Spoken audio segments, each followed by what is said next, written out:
Bueno, parte de los temas de la actualidad. Según dijo el fiscal regional de Tarapacá, Raúl Arancibia, sus declaraciones previas estaban relacionadas al horario del funcionamiento de las dependencias del paso fronterizo. ¿A qué me refiero? Porque desde la región de Tarapacá, el fiscal Raúl Arancibia hizo declaraciones sobre la polémica situación en la frontera norte. Recordemos que durante la jornada del martes, en conversación con Radio Universo, el persecutor dijo que pasadas las 18 horas, la situación en el norte está literalmente sin control. Luego salió a matizar estas reacciones. Señaló que eso no significa que no haya control alguno. En ese sentido reiteró que sería ideal que funcione las 24 horas del día.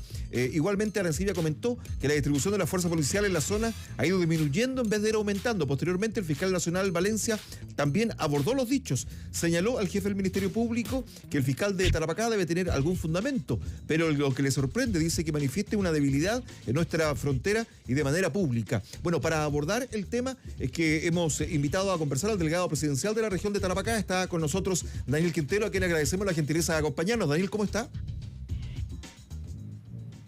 ¿Tenemos a Daniel en línea? Daniel, ¿nos escucha? No, tenemos ahí, vamos a mejorar el contacto. Tras lo anterior, recordemos, el fiscal Arancibia dijo que tienen un horario de funcionamiento y que termina en horas de la tarde, en específico a las 18 horas, y en consecuencia posterior a ese horario no hay un control fronterizo funcionando, y como sabemos nuestra frontera es muy vulnerable. Daniel Quintero, delegado presidencial de la región de Tarapacá, ¿nos escucha ahora? Buenas tardes. Hola Mauricio, ¿qué tal? Muy buenas tardes. Gracias por acompañarnos. Bueno, esto levantó literalmente mucho polvo, mucha arena en la zona norte del país. ¿Hasta las 18 horas opera solamente el control allí? Mucha chusca, como decimos acá en el norte. Bueno, sí, mira, efectivamente, a ver, el complejo fronterizo es un complejo integrado, es un complejo que tiene más de 10 años y que yo diría que desde el momento en que se inauguró ya empezó a quedar con muchas limitaciones respecto del flujo que veníamos observando en materia de transporte de carga internacional, en materia de transporte pasajero, y yo lo he explicado otras veces, digamos, el complejo fue diseñado para absorber básicamente 3 flujos, que son los flujos del transporte de carga a través de los camiones, el flujo de los buses, ¿no?, de transporte internacional, que tiene toda una regulación que requiere que el listado de pasajeros que sale del punto de origen sea el mismo que llega a destino, y el transporte de vehículos particulares. Lo que hemos visto durante el último tiempo tiene que ver con un tránsito, un flujo adicional de personas caminando que no está considerado dentro del diseño original y por lo tanto hemos tenido que extremar recursos y mecanismos que nos permitan darle una atención a esas personas que, cumpliendo con sus requisitos, cumpliendo con la documentación, pueden entrar al complejo fronterizo. Ahora, el complejo fronterizo funciona hasta las 18:30 de la tarde. Es un horario normal para la realidad de los complejos fronterizos, salvo el complejo Chacayuta los fines de semana y el complejo de los Libertadores. El resto de los complejos fronterizos del país, la verdad que no tienen un funcionamiento 24 horas. Y eso es una discusión que podríamos tener, digamos, ¿no? Pero los recursos que están comprometidos hoy día por parte de la ley de presupuesto, que la aprueba el Congreso todos los años, nos permiten mantener una continuidad operacional solamente diurna, ¿no? Ahora, la última persona que ingresa al complejo lo hace a las 18 a las 18:30, pero eso significa que los funcionarios trabajan hasta las 8:30, incluso a las 9:30 de la noche. Por lo tanto, si nosotros extendiéramos el horario de operación, los funcionarios estarían trabajando hasta las 12 de la noche, 1 de la mañana, lo que evidentemente no son condiciones, digamos, por las cuales esos funcionarias están cumpliendo su misión y su función allá en el complejo fronterizo de Colchane. Entonces, mira, nosotros tenemos una relación de trabajo muy estrecha con el fiscal regional Raúl Arancibia. Hemos logrado grandes avances en materia de homicidio, en materia de persecución de crimen organizado, en materia también de control de frontera, pero efectivamente no es efectivo, ¿no?, que después de las 18 a las 18:30 no exista un control en frontera. O sea, el ejército está desplegado, tiene un promedio, desde el 25 de febrero del año pasado, tiene un promedio de 578 efectivos militares desplegados en toda la macrozona norte, ha detenido 842 personas, ha controlado a una buena cantidad, casi 200.000 personas que han sido controladas, digamos. Por lo tanto, hay una serie de elementos, estrategias, acciones ¿Qué se están haciendo para poder resguardar la frontera? Contra el crimen organizado, 12.500 millones de pesos para el Ministerio Público, para las policías, para el Ejército, el Servicio Nacional de Aduanas, que va a contar desde el mes de marzo con un escáner que la región y el país no tenía, y una serie de elementos y dispositivos que estamos mejorando. Evidentemente, el complejo fronterizo, como te contaba anteriormente, requiere una conservación, una actualización. Hemos logrado, el presidente y la ministra de Obras Públicas se han comprometido a priorizarlo como en el lugar número 1 del Plan Nacional de Complejo Fronterizo, con una inversión de 7.900 millones de pesos en su primera etapa, que es una etapa de conservación.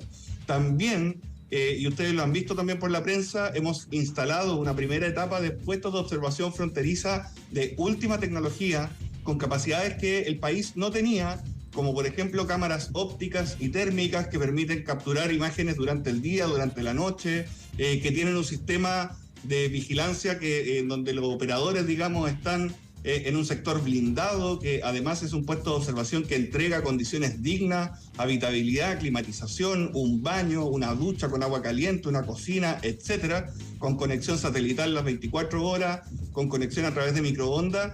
Y ese es un proyecto que vamos a ampliar durante este año 2024 a las regiones de Arica, Parinacota, a la región de Antofagasta, y en paralelo estamos trabajando con Carabineros para avanzar con el proyecto del muro digital, que va a permitir tener una serie de dispositivos tecnológicos para poder controlar los ingresos por pasos no habilitados, que sabemos que ocurren. Yo ayer no solamente estuve en Colchane, también me desplacé hasta el sector de Pisiga-Baquedano, de Ancovilto, estuve con Carabineros en el lugar, revisando cuáles son las condiciones, y evidentemente ahí tenemos desafíos que estamos abordando a través de la política nacional contra el crimen organizado, que estamos inyectando recursos para poder mejorar el control y la vigilancia de la frontera, y que por supuesto vamos a seguir en este mismo camino, porque los resultados están a la vista. Si tú comparas el año 2022 con el 2023 en materia de ingresos irregulares, en la macrozona norte hubo un descenso de 21% en los ingresos, y en el sector de Colchane de un 35%, es decir, un tercio del flujo que teníamos el año anterior, este año no ha ingresado. Y eso es parte de las estrategias, de los resultados que hemos tenido en frontera. Delegado, bueno, también se ha generado toda una discusión respecto del uso de la zanja, ¿no? Que en algún momento, para algún sector político señalaba que esto era tanto medieval. Hoy día se está reactivando esta manera para poder impedir el ingreso, por ejemplo, de vehículos. Se sigue trabajando en eso, ¿no? Sí, Mauricio, mira, a mí me gustaría aclarar esto, porque creo que se están confundiendo conceptos en la discusión, en el debate público. A ver, la zanja sigue siendo un mecanismo medieval para poder controlar lo que son ingresos irregular de personas. Las zanjas sirven, y los pretiles y las defensas y los bloqueos defensivos, para lo que sirven es para impedir el tránsito de vehículos. Nosotros acá en la región tenemos priorizado dentro del Plan Regional contra el Crimen Organizado el robo de vehículos, que ocurre con mucha frecuencia en nuestra región, vehículos que son sacados del país por pasos no habilitados. También tenemos problemas con el contrabando. De hecho, el día de ayer, más de 800.000 cigarrillos de contrabando fueron decomisados por Carabineros de Chile en el sector de Quillagua, y por lo tanto estamos tomando acciones en esta materia. Lo que hemos hecho durante la última semana, y lo hemos venido haciendo desde que asumimos el gobierno, es hacer un mantenimiento de pretiles, zanjas, bloqueos, etcétera, que venían del 2017. Por lo tanto, no son medidas nuevas, no son medidas que estén orientadas al ingreso irregular de personas. Para eso hay otras medidas que son más efectivas, como los puestos de observación fronteriza, como una política migratoria que permita efectivamente regular estos flujos, y como toda la serie, digamos, de medidas que hemos tomado como parte de la política migratoria que hoy día tiene nuestro país y que de nuevo antes no teníamos. Ahora, en este contexto, claro, hoy día quizás no todos los recursos son necesarios para poder combatir este ingreso ilegal. Los habitantes de Colchane lo tienen bastante claro. Ahí hay una cantidad de población ilegal, migrante, importante y potente. ¿Qué se debe hacer o qué se puede hacer? ¿Se tiene que reforzar?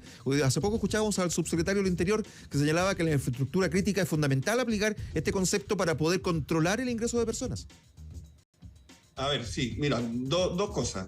Lo primero es que yo creo que todos recordamos las imágenes del 2020, cuando en la comuna de Colchane, en la localidad de Colchane, había una ocupación importante de espacios públicos, una crisis migratoria humanitaria de proporciones nunca antes vistas, y por lo tanto, si tú vas hoy día, cualquier medio de comunicación, cualquier persona va al sector de Colchane, esa imagen ya no se ve, no hay ocupación de espacios públicos en la localidad de Colchane. Efectivamente, puede que estén ingresando por otros lugares, nosotros estamos haciendo patrullajes dinámicos, vigilancia, checkpoints en conjunto con las Fuerzas Armadas, con Carabineros, para poder mejorar justamente estos mecanismos de control. Pero evidentemente no hay una sola bala de plata que sirva para resolver todos los problemas. Nosotros hemos implementado un conjunto de medidas que en su totalidad permiten combatir las movilidades no deseadas que ocurren en frontera, que no solamente son un tránsito irregular de personas, sino también de mercancías. Tenemos problemas en materia de tráfico de armas, de tráfico de drogas, son delitos que el mismo fiscal regional que tú lo comentabas lo ha levantado con mucha preocupación. Nosotros hemos inyectado recursos al Ministerio Público, hemos fortalecido las dotaciones. Mira, cuando heredamos, digamos, el gobierno y recibimos el 2022, no había una fiscalía local con infraestructura adecuada en Pozo Almonte ni en Alto Hospicio. Hoy día eso ya existe. Hemos inyectado dotaciones al Ministerio Público a través de los equipos ECO. Hemos inyectado recursos y tecnología para que puedan implementar el primer centro de evidencia digital del norte de Chile, con capacidad para desbloquear celulares, dirigir investigaciones, una serie de recursos que hemos tomado, no solamente con el Ministerio Público, sino también con el Ejército, con las Fuerzas Armadas, a través del Comando Conjunto Norte, Carabineros de Chile, Aduanas, el SAC, que también cumple una tarea crucial en el resguardo de nuestra seguridad alimentaria. Nosotros tenemos 14 plagas que están identificadas y que también estamos atendiendo. El Servicio Agrícola y Ganadero el año pasado triplicó la cantidad de incautaciones que hemos tenido en años anteriores. Por lo tanto, los resultados son contundentes. El gobierno se ha mantenido ocupado y activo respecto de las situaciones que ocurren en frontera. Y por supuesto tenemos una hoja de ruta trazada respecto de cuáles son las inversiones que tenemos que realizar, cuáles son las dotaciones que tenemos que fortalecer y cuáles son las coordinaciones y las articulaciones que hoy día requerimos justamente para poder avanzar en esto y entregar la seguridad que las chilenas y chilenos esperan. Delegado, yo sé que claro, se ha avanzado muchísimo, que se ha invertido, se está trabajando, pero no se está llegando quizás a la meta, que es el ingreso ilegal cero. Y dentro de los temas, por ejemplo, el fiscal regional de Tarapacá no descarta la presencia de fitomasía en Chile. Dice, seamos realistas. Dice, ¿por qué Raúl Arancibia indicó el territorio nacional podría ser el lugar más seguro para él en el momento? Bueno, es una situación que, por cierto, que preocupa a las autoridades y a los habitantes de la zona. Bueno, yo creo que el más indicado para responder esa pregunta es el Ministerio Público. Son ellos quienes dirigen las investigaciones penales. Ha sido el mismo fiscal el que ha sido designado como el fiscal que lleva todas las investigaciones, por ejemplo, del Tren de Aragua, donde ha conseguido condenas importantes en esta materia. Y por lo tanto los recursos que hemos entregado como Ejecutivo al Ministerio Público están justamente orientadas a poder detectar estos riesgos de manera anticipada. Nosotros tenemos una coordinación, por ejemplo, en materia de tráfico de drogas. Nosotros estamos muy próximos a habilitar completamente nuevo el aeropuerto internacional de Iquique, y eso es una muy buena noticia para la región, pero viene también aparejada de riesgos que estamos controlando. El aeropuerto de Iquique hoy día cuenta con tecnología no invasiva, de escáner de última tecnología, son los más modernos del país. Tenemos una coordinación estrecha con Santiago a partir de un proyecto de entrega vigilada. Hemos incorporado al puerto de Iquique dentro del Plan Global de Contenedores, que es una iniciativa a nivel mundial donde participan 85 países compartiendo información de inteligencia, información sensible que permite articular coordinaciones, generar perfiles de riesgo, y por lo tanto hay un conjunto de medidas que se están tomando para prevenir y evitar que estas cosas ocurran. Sin duda que hay riesgos que tenemos que enfrentar, pero las decisiones y las acciones están tomadas, se están realizando, se están implementando, y creo que están a la vista los resultados también que hemos mantenido, no solamente respecto de la situación en frontera, sino también lo que hemos vivido acá en Iquique, en Alto Hospicio, en las zonas urbanas, donde en el año 2021 fue el pic de homicidios que tuvimos en la región, con 54 homicidios en un año, y hoy día, el año que terminó, digamos, el 2023, bajamos esa cifra a un 40%, es decir, ¿Delegado? Un 28, un 30% de descenso en materia de homicidio, y eso es el resultado de la estrategia y las acciones que hemos tomado como gobierno y el conjunto de instituciones del Estado. Delegado, ¿y cómo se está articulando esta lucha en contra del ingreso ilegal? Porque nadie está diciendo, o ninguna voz ha escuchado que no se permite el ingreso de extranjeros legalmente. ¿Cómo se está articulando el trabajo con los países vecinos, los países del continente? Como lo hizo, por ejemplo, Bolivia, Colombia y Ecuador, que crean esta red de seguridad. Chile, ¿por qué no se ha sumado, por ejemplo, o cuáles son las herramientas que pretende usar respecto de ello? A ver, mira, te agradezco la pregunta porque efectivamente tenemos brechas en materia de control migratorio con algunos países que son los países que tienen más presencia en el país, como por ejemplo Venezuela, como por ejemplo Bolivia.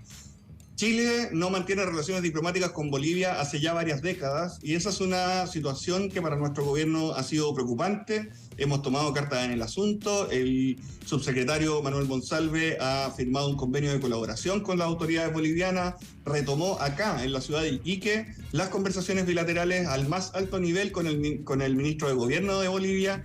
Se acordaron operativos conjuntos en materia, por ejemplo, de robo de vehículos, ¿no? Generalmente nosotros como región aparecemos cuando salen estas declaraciones, digamos, que dan cuenta de un desorden, una crisis, debilidades, brechas, etcétera, pero nadie ha comentado, por ejemplo, los más de 30, 40 vehículos que hemos entregado, que le hemos devuelto, gracias a la coordinación con Bolivia, a las familias chilenas que habían sido víctimas de robo de vehículos. Esas son coordinaciones que se están haciendo de manera bilateral. Efectivamente, nosotros tenemos desafíos por delante, como por ejemplo, regular de manera más efectiva el paso de las comunidades ancestrales que son preexistentes de los Estados-nación, que están reconocidas en el convenio 169 de la OIT. La misma ley de migraciones recoge eso a través de un visado de habitantes de frontera que requiere un acuerdo bilateral entre los países y por lo tanto eso es parte de las conversaciones. Ahora, en el caso de Venezuela, nosotros evidentemente necesitamos tener una coordinación más efectiva en materia de inteligencia, en materia de información, de identificación de personas, para poder, por ejemplo, agilizar las expulsiones administrativas y penales que están pendientes, donde hemos visto dificultades en esta materia. Pero acá nosotros estamos avanzando de manera decidida y de hecho, como Ejecutivo hemos presentado un proyecto de ley, por ejemplo, para reponer la expulsión para personas extranjeras que hayan cometido delitos menores en materia de tráfico de drogas. Eso era una institución que hasta antes de la ley de extranjería, la nueva ley de migraciones, existía,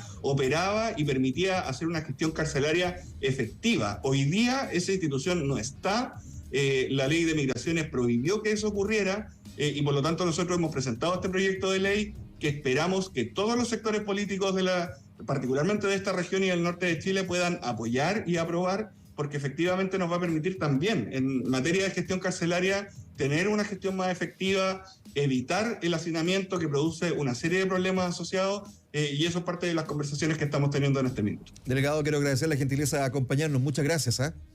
Mauricio, muchas gracias a ti, que estés muy bien. Daniel Quinteros, el delegado presidencial de la región de Tarapacá, conversando con nosotros. Acá podría ser otra cosa.